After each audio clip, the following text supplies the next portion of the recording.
Welcome everybody back to the next edition of Lex and Law, our podcast from the old government buildings in Wellington. Today we're going to do a session involving my three other colleagues, Dr. Nessa Lynch, Dr. Dean Knight and Dr. Eddie Clark.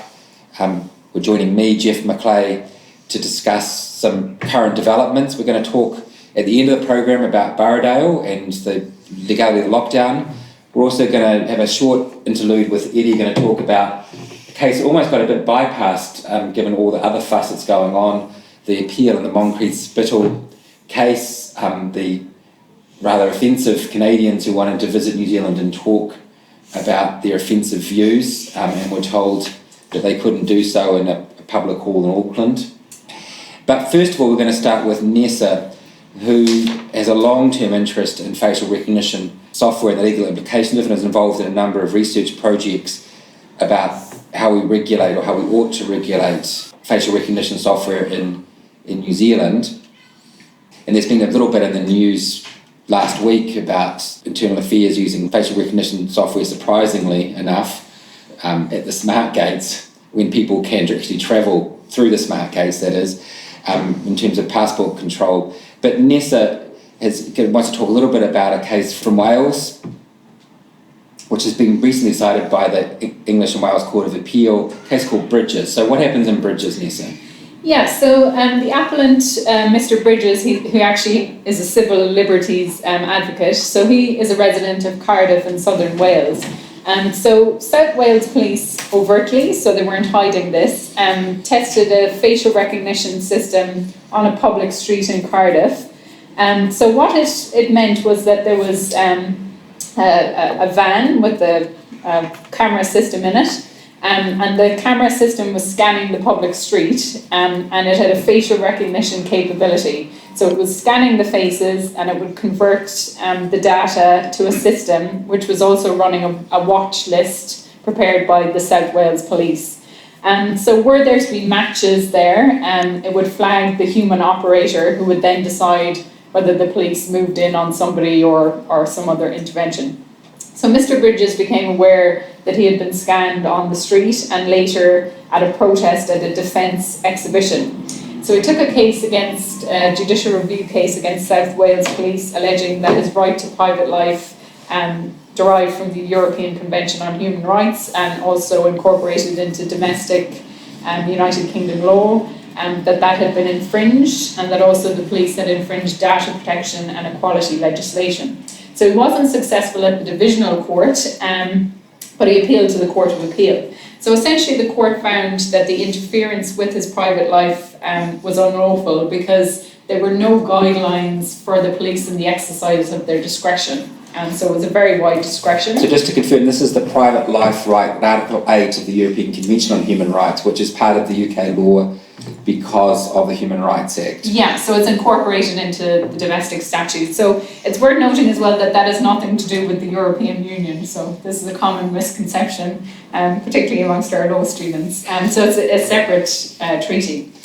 So essentially he was mostly successful in the Court of Appeal, so they found that the use was unlawful because of the very wide discretion, but the court did note that it was proportionate. So the infringement on Mr. Bridges was quite low, whereas the crime control and public safety benefits were significant. And that was so, even though, because they did have a policy, right, and they were actually saying, as I understand it, that the innocent people, the people not on the watch list, had all their details instantaneously deleted from the system, right? So if you weren't a match, no one would record the fact that Nessa was walking outside the rugby stadium at a particular time. Yeah, and I think that's different from, say, the DNA database and the fingerprint database, which you'll only be on if you have some sort of intervention with the police. But Mr. Bridges was arguing that he was completely innocent. He was just walking down the street, but he was captured. So I understood that they captured about 500,000 facial images at the time, so it wasn't insignificant. And when you say they were doing that, so when I read the case, I wasn't quite sure, were they sort of advertising that sort of a flashing sign that said, smile, you're on the facial recognition system? It definitely wasn't covert. So it's the same when the Met Police in London have tested it, like they have big signs up saying that they're doing it. And this is different from normally when you're in the UK, you're very aware that there's these CCTV cameras everywhere. So I think it's the most surveilled state in the Western world in terms of just cameras everywhere. But this is different because what they were doing was running these algorithms on the facial captures, and those algorithms were sort of picking you up on the hot list. And this goes, I suppose, to this wider conceptual issue of is it a search? Because obviously there are CCTV cameras everywhere. And the court in Bridges didn't really get into that point, but we might talk in a minute about some of the New Zealand case law in this regard. But obviously there's a question of intrusiveness. How much is your privacy being infringed on? And I suppose faces are different from other biometrics. So in order for the police to collect your DNA or your fingerprint, you know about that, and there's an element of personal transfer, but you don't know whether your face has been collected, and it can be collected as a distance. So just on my reading of the case, what seemed to be really important was the fact they didn't really have enough guidelines about who was going onto the hot list. So if they had proper guidelines of only murderers get put on the hot list, or only serious crime people get put on, would the whole thing been okay then? Yeah, so we'll see the implications of this come out, I suppose, over the next while, but essentially it's important to note that South Wales Police were quite happy for it to be appealed, so they've been very supportive of the appeal because they want more guidance. And so the police forces both in South Wales and across the United Kingdom are now basically working on guidelines, and so that the use will be lawful. So it's definitely not a signal from the court that it's banned, or that there's weight to that proposition. It's that essentially the police need to have clear guidelines, and also that they need to adhere to some of the wider public sector duties around.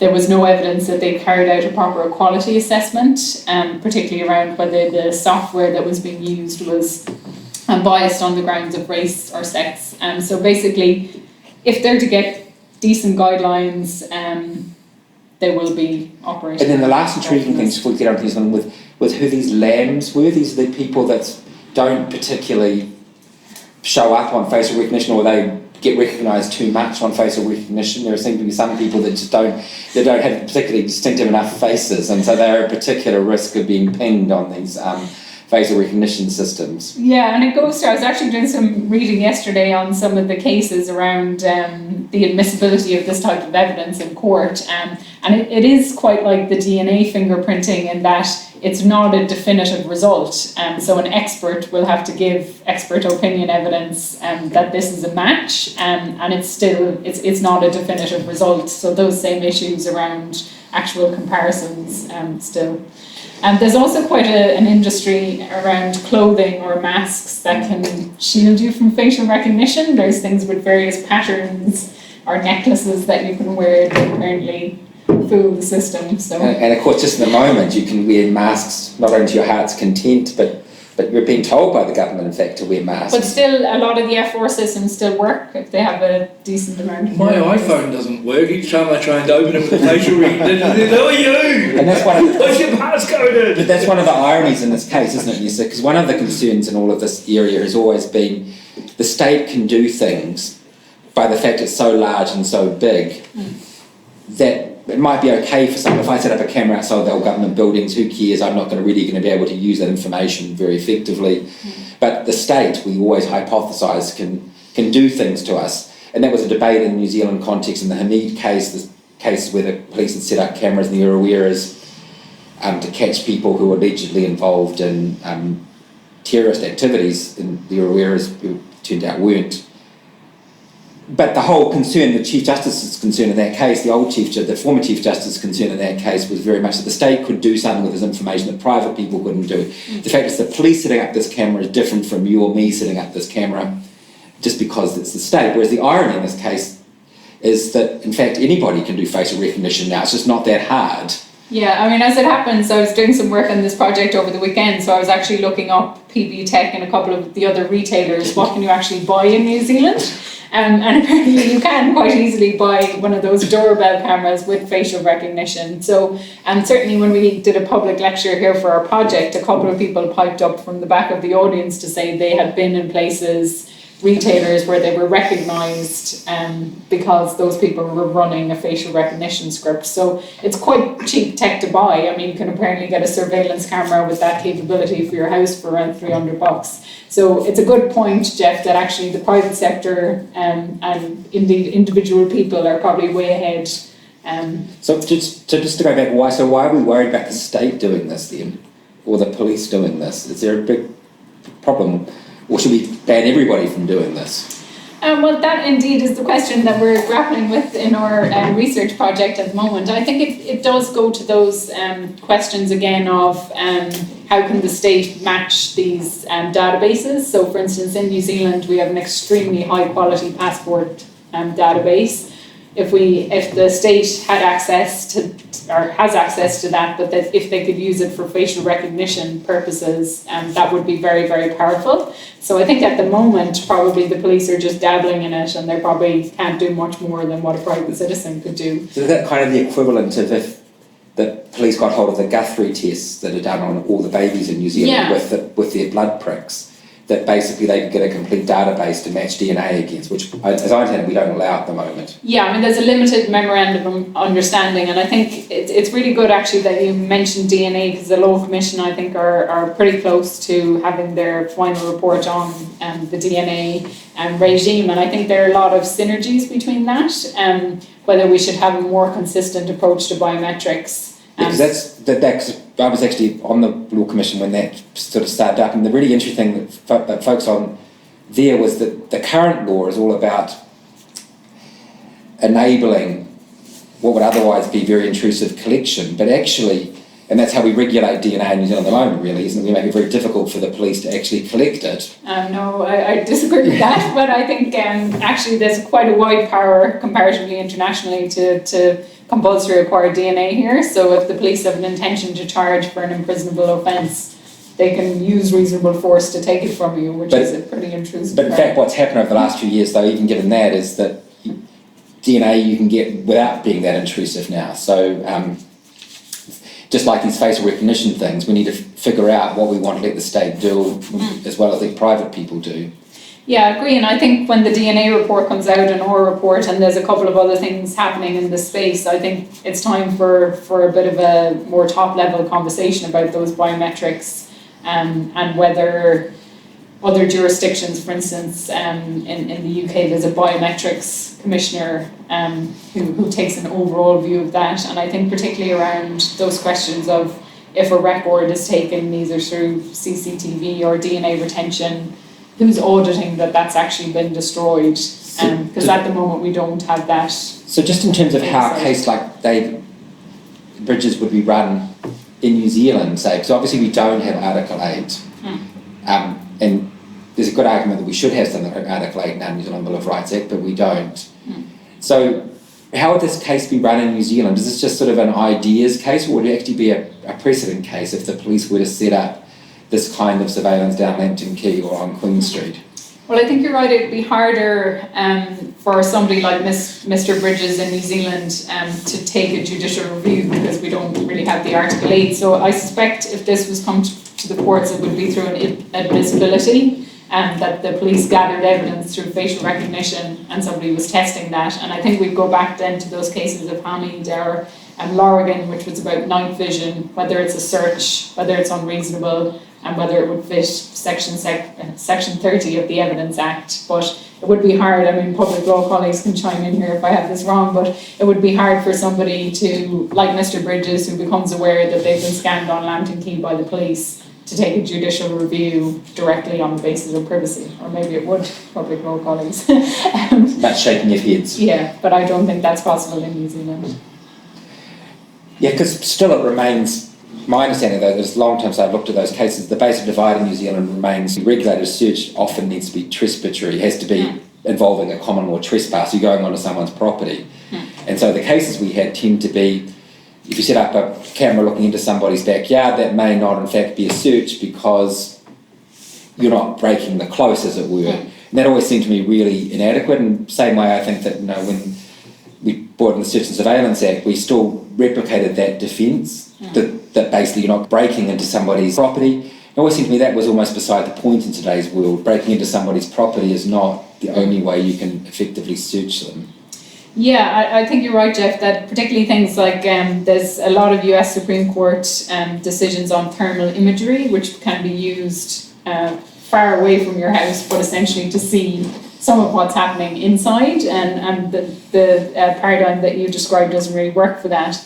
And so I think there would be a question which is addressed a little bit in Lorgan. What if you have CCTV, but you've got some extra technology on that? So in Lorgan, it was night vision, which is allowing the technology to do something over and above what a person looking would be able to do. And so I don't think any court anywhere has really grappled with that question of, if you add facial recognition to a regular CCTV camera, are you getting into that realm of a search?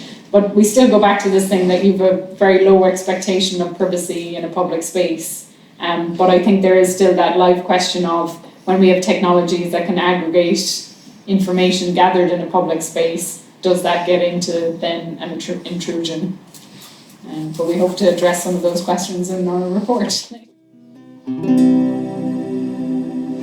Okay, well, thanks, Nessa. So Eddie's just going to give us a pretty quick update on a case that was really, at the time in the High Court, was a big deal in terms of press coverage. I think there was very little press coverage of the appeal, which also happened in Auckland and Moncrief Spittal. But just remind us who these people are and what the issue is, Eddie. Yeah, so this was a Court of Appeal hearing, I think about 2 weeks before the resumption of lockdown in Auckland, so it sort of, we didn't get a chance to talk about it before then and then overtaken by events. But these were the Canadians with verging on white supremacist views who, in, I believe, January, February last year, wanted to come and speak at the Bruce Mason Centre in Auckland. A number of people had signed up to go, including Mr. Moncrief Spittal. He bought a ticket. And eventually, through some decisions of the council-controlled organisation that ran it, and some posturing from the mayor, the booking ended up being cancelled. And they were unable to find a private sector venue willing to host them, so ended up cancelling the event. And then a lobby group called the Free Speech Coalition sponsored this judicial review because they thought that there were important issues of free speech at stake. And what I find interesting about this case is that I actually think the free speech claims are the least interesting things about it. I don't think they're particularly strong, but there are a number of novel and interesting parts about this case that mean we should be paying attention to it. Why aren't they strong, Eddie? Because there were lots of people at the time that said that this was a terrible free speech invasion, that Phil Goff essentially had deprived Aucklanders of the right to go and hear these particular people, that ticket holders had been deprived of their contractual right to hear these people's views. So why isn't it a free speech case? Well, we'll see what the Court of Appeal said, and one of the fraught things about this sort of profession is making predictions about the law that the courts then promptly prove wrong. But functionally it was access to a single platform. They're not prevented from expressing their views. They weren't prevented from going and seeking private sector venues, who also declined to host them. The reason for that declining is where I think that one of the interesting parts of this case, it's a vastly underexplored right in our Human Rights Act and Bill of Rights, which is discrimination on the basis of political opinion. And the argument would go that because these people have borderline white supremacist views, they were not allowed to come to this venue, therefore that's a political opinion and they're being discriminated on that basis. We might think it's a repugnant political opinion, but it is one, and we have a right against discrimination on the basis of political opinion. There have been, as far as I can tell, only 2 cases in New Zealand history that have taken that or been considered by judges in a substantive manner, and they tend to go in the opposite direction, so we don't really know what that right means. Like, at one level, it's so obvious that we need that right, that we shouldn't discriminate against you because you vote for a different party than I do, that you're not election. On the other hand, I'm very comfortable with the fact that I should be able to discriminate against neo-Nazis, and I don't particularly want to give them access to some of the facilities I might give access to people in the more mainstream political spectrum. So that's the tentative conclusion that the small amount of authority we have came to, is that it's actually about party political electoral opinions and views and memberships rather than any political view on any particular issue. But again, we don't have any higher authority, and the High Court is equivocal. So it'd be great to get some clarity on that. The High Court hand-waved that away entirely, did not deal with that argument at all, and also hand-waved away the other part that I think is really interesting in this, which is a couple of threshold questions of whether this decision to cancel a booking at a CCO-owned venue is a public decision that can be subject to judicial review. I think it's entirely fair, even if you think this wasn't public, to say that the analysis in the High Court was unsatisfying. It was quite difficult to follow what the logic was on this publicness question, and I'd welcome the Court of Appeal clarifying that. The other odd threshold question that was dealt with in a slightly perfunctory manner at the High Court was the issue of standing, whether these particular people taking this case were people that had sufficient interest to found a judicial review, and rather extraordinarily, I thought, Justice Yago said that someone being a ticket holder to the event wasn't a sufficient interest to review. And from some reporting I saw of argument at Court of Appeal, the Court of Appeal might well agree that there is at least standing here. The Crown was arguing there wasn't standing, and Justice Koch, I believe, responded with, "Move on to something you might win on." Yeah, well, that did surprise me, right? I'm Dean sitting across from me, but the last time I read about standing in public law or constitutional law, as it was then with the EDS case, basically we just New Zealand judges do not like denying standing to public interested people who have a public interest thing to say. That's basically my impression, and we're going to discuss Borrowdale in a minute.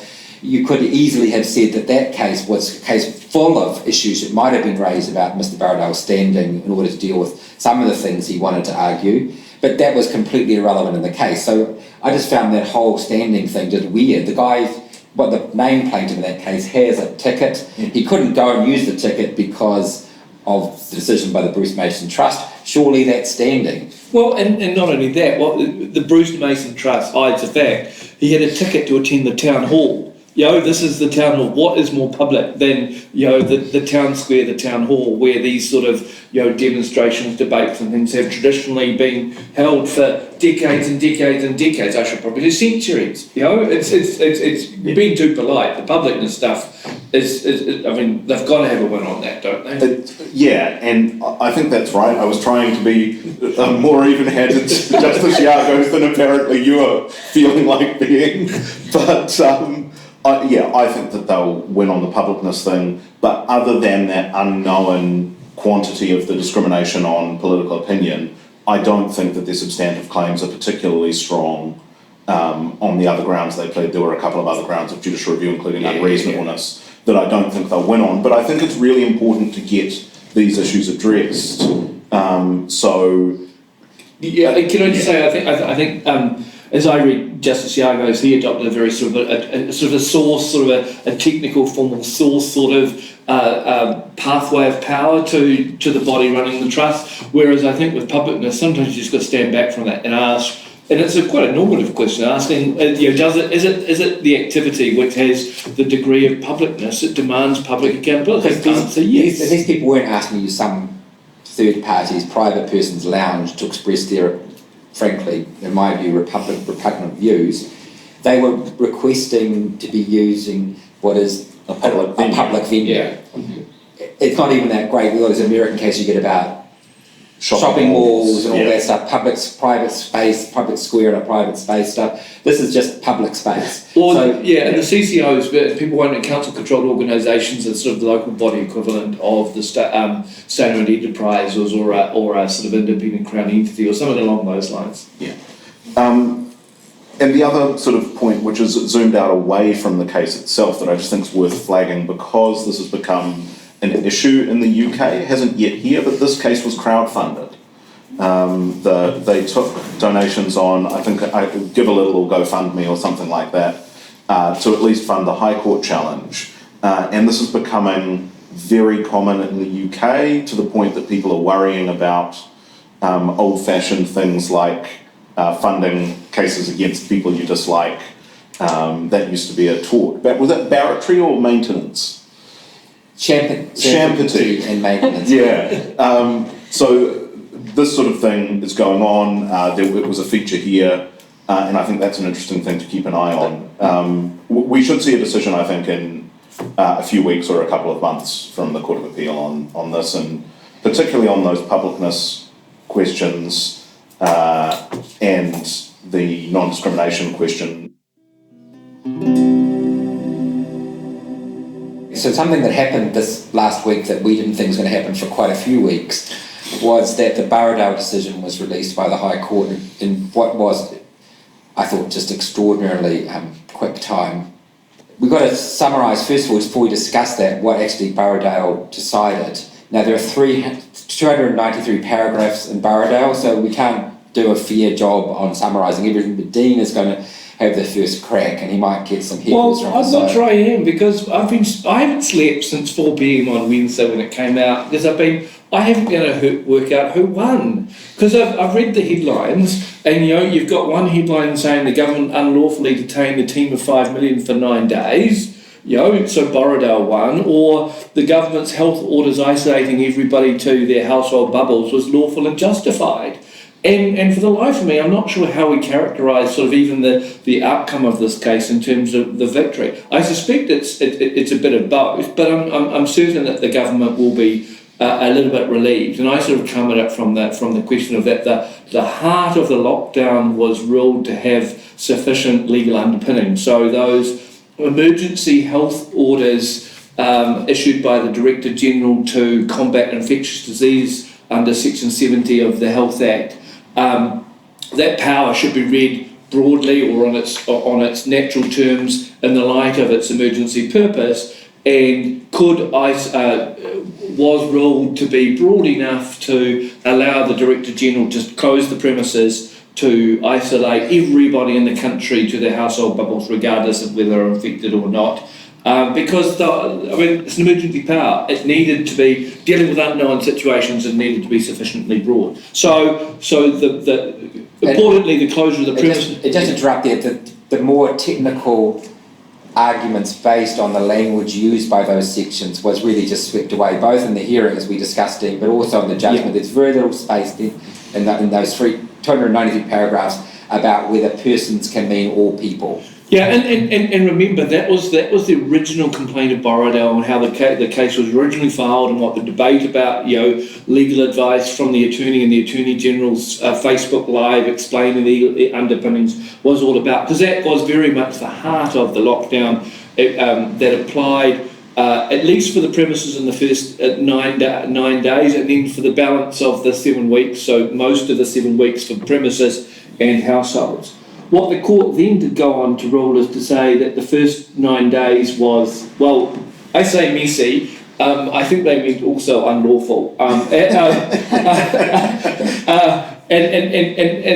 that's where Borrowdale had his victory, in the sense that the courts ruled that some of the actions have taken then is unlawful. So for the first 9 days, So Dean, can I just interrupt there a minute? So obviously, as a non-public lawyer, what I've been really interested in is, if I was a person who was warned or police action was taken against me in those first 9 days, I'm quite confused, having read all 293 paragraphs, on if it's justified, as was said, is it lawful, or if I am one of the number of people who have been warned, or if the warning given in the first 9 days was then part of the escalation pathway that led me to be convicted after the first 9 days, can I take some sort of a complaint? Because I think, as we've discussed earlier, coming from an Irish constitutional background, I just don't get this. Like in Ireland, if it was found to be unconstitutional, that would be it, and those convictions or warnings would fall over. And the consequences are a little bit undercooked in this judgment about what, and we're going to think about that. And it kind of depends on what was what you were warned for in those first 9 days, or what your complaint is. Because let's be clear that in the first 9 days, the closure of premises and the prohibition on congregation in public places without physical that was done under a health order, and that's fine. So anybody who's prosecuted, for example, for breaches of those, that was lawful, and those will stand. Outside that, if you've only what the court said was that the government's or the Prime Minister and Director General's urgings for us to stay at home, they weren't prescribed by law, and because they limited rights, they were therefore unlawful. So the obligation of the government was to back up those urgings with some law, and the court went looking for the commands that isolated us to our household bubbles. There is no command. Therefore, there can be no prescription by law limiting rights, and therefore. So if I was outside my bubble but I wasn't congregating, Yeah. that is unlawful. Well, the focus of the court's judgment is on the expressive activity, because it depends what's happened and the consequence and the way that it's been enforced. If they've been prosecuted for not complying with the Prime Minister's edict from the podium that you don't stay that you stay at home, then that prosecution can't stand. But I think what actually happened, as we know, in that first 9 days, is the court took the police took a very educative, light-handed approach, in that they were telling people to do the right thing, and if they needed to escalate it, I don't think that they probably based it on the Prime Minister's urging. They used their powers in the Civil Defence Act, Section 91. But I think the point still stands about the person who was warned a number of times in the first 9 days, and then the escalation pathway. Yeah. So you'd be worse off at day 10 or 11. Yeah. Because it didn't start fresh. Yeah, and that's tricky, but I'm not sure whether the law will come to your rescue on that. And people have asked, can businesses claim for compensation for lost customers or things like that? I mean, that's such. I'm looking at the. But that's clearer, isn't it? The business. Yeah, the business was fine. But what about the emotional upset of the pensioner in Karori who didn't go out and visit her family because Jacinda had told her not to, and suffered emotional distress? And this is one of the really difficult parts about this, is talking to some of our more expert Bill of Rights colleagues, that this is a part of Section 5, which is of the Bill of Rights, which is about limiting rights, that has essentially never or almost never come up before, which is that the court says it was justified in a free and democratic society, but what it wasn't was prescribed by law. So they've concluded on the substance that this was a justified limitation, but there's a technical requirement that wasn't met. And in that circumstance, have you actually suffered any damage that is worthy of compensation? And so this is where I think the court's gone down a bit of a rabbit hole, because I actually don't think this case, that the declaration has anything to do with the Bill of Rights. And I think that's the mistake. So the declaration, and Dean will correct me because I haven't read the paragraph since the weekend, but the declaration is something like, it's not a prescribed limitation under Section 5 of the Bill of Rights. Now, if it wasn't the law, if the things that just the Prime Minister or Dr. Bloomfield said, particular things were not the law, then they're just not the law. It doesn't need to be a limitation on the Bill of Rights, it's just not the law. And then you get into a rather weird thing about why they're talking about Section 5 at all. It seems to me that the real argument was that we have a common law right to walk up and down outside our houses if we want to. If Dr. Bloomfield or the Prime Minister were not lawful in restricting that, then it's just not lawful. Nothing to do with the Bill of Rights. Yeah, there's a live debate about what the extent of government's powers beyond that specifically granted by statute are. And sort of, to the extent there's a consensus on this, it's sort of, they can do stuff as long as rights are not affected. So they can have education campaigns that was okay. But when that shaded into something that made us think we had to do it, or Mike Bush was going to come and have one of his chats with us, then that became something that affected the common law right to walk up and down. So what it is actually about the extent of the government's power to act in a particular way, rather than a particular Bill of Rights question. It's a third source case. No, but I hate that phrase, Dean. I know, I'm saying third So the source. problem here, what Dean is alluding to is the unfortunately named alleged doctrine, articulated by one of our very esteemed colleagues from the University of Auckland, who says that the government can do what everybody else can do, and this is known in by a number of different names. Bruce Harris at Auckland has referred to it as a third source. It's not the problem. It's not actually a source. There's no source of power here. It's just a reflection of the reality that unless that applies to all of us. Unless something is prohibited, it is permitted. It's, in my view, deeply flawed in its application to the public sphere anyways, because the public sphere is only given powers. It doesn't have innate powers in and of itself, and that's what's wrong with the doctrine. But in a nutshell, but really, rubber hits the road when you're talking about expressive activity. Yeah. And there's something in this case which says the government's expressive activity that is normatively heavy, that can be interpreted as a obligation, is now dead to the government if it starts butting up against and implicating rights, even if it's reasonable to do so in the balance, because this is a rule of law case. It's going to say the government is obliged to act through and by law, so any expressive activity which is doing some work needs to have a specific statutory or common law authorisation if it carries that sort of imprimatur. So there's a difference here between the government saying you should stop smoking, which is probably okay under this doctrine, and you should not walk out of your house. There's something different about that in terms of its quality. Well, can I add something? Because I've watched the adverts after this week, and Eddie may want to comment on that. SR codes? These are doing exactly the same thing. Yeah, it says specifically, you must sign in, you must scan. That's an expressive activity if you're signing in. You're expressing. On this analysis of Borrowdale, question mark, is that lawful? Is it prescribed by law? And it's interesting that, and this I think is something I mentioned at the end of the last one of these sessions, it's interesting the contrast with the politicians and the officials' communications on these issues though. They were like, QR codes compulsory, masks voluntary but recommended. Like the ads are fudging again, but officials, you might remember the bubble merging arrangements back at level 3, they said one only, which is not actually what the law said, and the officials are being more careful to align their communication with what the law actually is. And at one level, this feels like the most banal finding in the universe because the court said they could have done this. The power was always there to use a Section 70 Health Act order to tell us not to go outside.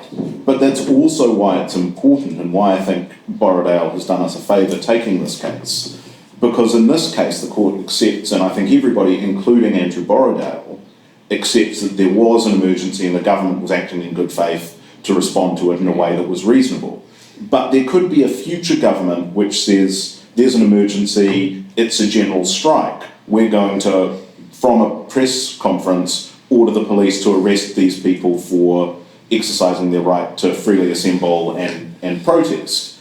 And requiring that to be authorised by law before they can do it is really important. So I think there is some real value in getting this result, even if the wording of the declaration is not as clear as it could have been. I've been trying to think whether the government's worried by that first 9-day finding. In the context of Borrowdale, no, because rolling law, working it out, sharp and fixed, it's all that whole type of thing. But I'm just not so worried. I wonder if the public health people are worried about the role of the voluntary urging, because we know that was such a big part of their philosophy. And this really cuts against it and cuts back against their ability to signal to people to do the right thing. And I haven't quite got around in my head how extensive that and how crucial that is in terms of the in terms of what the government wants to achieve. I think the real failing on the first 9 days was that the government spooked the court with their theory of the case, and I think that's because the government sort of came to court and argued what was a kind of a tricky-dicky sort of debate club argument. It kind of said, well, if rights aren't limited in those first 9 days, then it's we were just telling people to do the right thing was entirely voluntary. But if rights were limited and there was some sort of effect on people's rights, then it must have been an implied Section 70 order under the Health Act. And I think neither of those felt particularly authentic, as I think we talked about when we recapped the case. Didn't seem to be authentic sort of explanation of what went on. What was going on was something in the middle. But the message for government is they've got to fill that gap more directly with a more precise and sharp law and command to back up everything that is in that sort of middle part of the continuum, beyond truly voluntary and beyond the directly coercive. And just to get back, we have to finish, but just to get back to the real paradox of the case is by not being draconian and by not giving the police the powers to go and arrest people, they are actually held to have been unlawful. And there just seems to be something really odd about that, but I really take Eddie's points really seriously too, that maybe this was a case where we all accept the government, or the vast majority of us accept the government was acting benignly. There have been examples, and 1951 is a classic example of the waterfront strike, that actually the government has not necessarily acted benignly, and we want to say, where is your power to do that? Do not force people, do not tell people they must do things without a legal authorisation. So I'm not sure, Nessa, did that answer your question? What is actually the effect? Yeah. 20 minutes later. I've got a better sense of it. Well, we didn't mention agent damages either, about whether, given this is a Bill of Rights case, about whether anybody who's been unlawfully detained. I suspect that the answer is that the court, because agent Bill of Rights damages or compensation is fully discretionary, the court's going to say that our calling it out is enough indication of people's rights around any compensation which flow. I'm looking at our expert on government liability and compensation, and I'm sure he's on a similar sort of position on that one.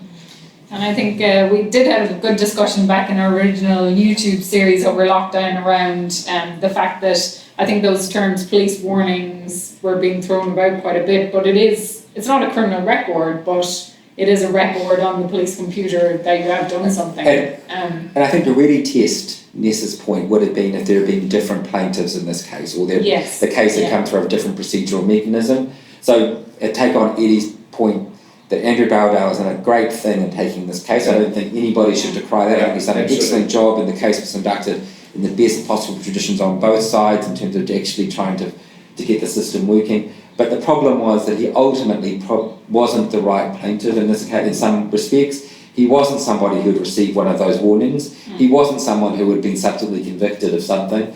So we don't, and maybe that's a good thing, because it means the court doesn't need to really butt up against those really hard issues, but it means those hard issues are never going to be quite resolved. Yeah, well, I'd invite the government to provide some clarity about those. I know that the Crown solicitors are looking at some of the prosecutions, but it would be, those matters are of some public interest, and actually getting a sense of what were the enforcement actions that were taken in those first 9 days, which ones were fine and which ones were vulnerable. It would be great to get some explanation by way of accountability on that front.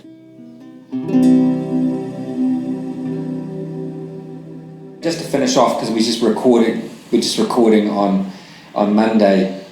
Obviously, there are two big things happening in New Zealand law today. One is the sentencing of the terrorist, and we're not going to talk about that at the moment. We might well come back depending on what Justice Mandic decides to do.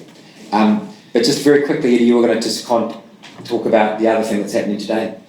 So there is a case starting for the High Court in Wellington today from good legal team, Jason McHerron, friend of the internet, Graham Edgler, taking a case on behalf of a lobby group, Make It 16, to reduce the voting age from 18 to 16. Now, we don't have a supreme law system in New Zealand, so even if they win this case, it won't magically take the voting age down. What they're seeking is something similar to what happened with prisoner voting, which is a formal declaration of inconsistency from the court stating that the voting age of 18 is inconsistent with the Bill of Rights. And I think the reason they're saying 16 rather than any other age is very simple, which is that the right to be free from discrimination on the basis of age in the Bill of Rights and in the Human Rights Act only kicks in at 16. So that's what they're going for.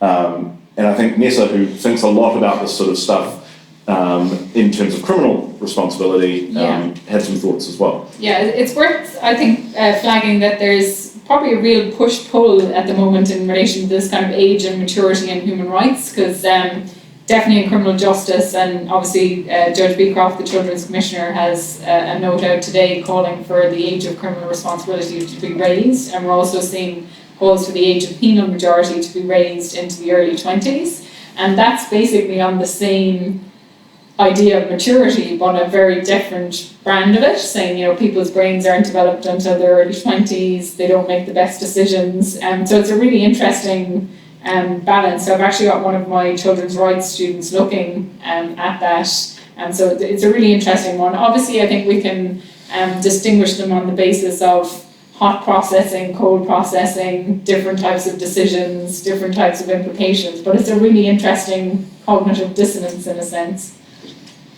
And also, one suspects that the sorts of irrational things that often go into adult voting are not necessarily that different from the sorts of irrational things that can go on to 16 to 18-year-olds deciding what the... You can't exactly say that all adults do their cold processing, yes, in terms Maybe of... there's a lot of hot processing and voting decisions too. But anyhow, that's something which we can talk about when the decision comes out. But thanks for listening. Thanks to my colleagues Eddie, Nessa and Dean. And thanks especially to poor Paul, who sat here for the last 45 minutes. Who's our sound technician, who's going to make this sound a lot better than we originally recorded it. So thanks, Paul, and thanks LexisNexis for supporting this series. Cheers.